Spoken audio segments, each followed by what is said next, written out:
This is one of the most common questions that I get asked is, can I get a belt an inch or two smaller for my riding lawnmower? You absolutely cannot. Now, why won't I sell you a smaller belt? That's because I want to sell you the correct part for your mower, and I want to figure out the actual problem of why you think you need a smaller belt in the first place. So let's bust myth number one. No guys, belts do not stretch.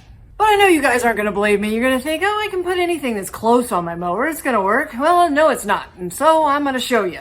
I got two belts here. I got one that I took off a customer's mower that is extremely wore out. And then I've got a brand new belt. And let's see how they measure up. So I broke out my fancy dancy belt measurer and I got the new belt on there. Since this is a 1/2 inch belt, that is a 4L belt. So we're going to go off this little measuring part right here. And let's see how long this new belt is. Pull this down as tight as we can go. And we have 70, if y'all can see that, 79.5 inches. When I pull it all the way tight, 79.5.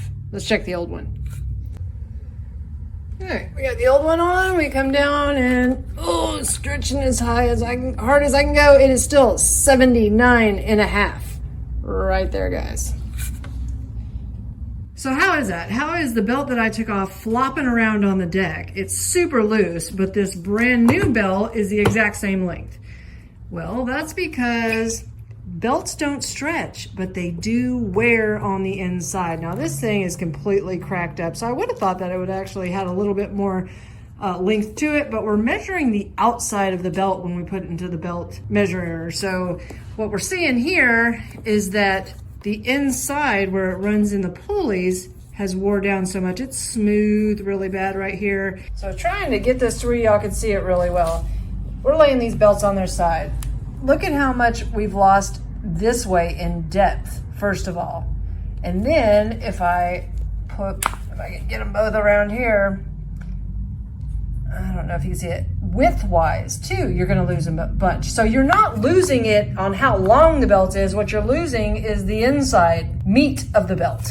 So you know you got a belt that's 79.5 inches long, and that's what you need, but all the shops are out of it at the time, and you want one today. Can you go to Napa and just buy a belt that's maybe 79 inches or 80 inches and make it work? Absolutely not. Now, I don't know how these manufacturers do it, but they do. And believe me, I can tell you from experience that if you try to put a 79-inch belt on a deck that needs a 79.5, the belt's going to be so tight that your blades are going to spin all the time, which is going to rub against your blade brake, which is going to break something else.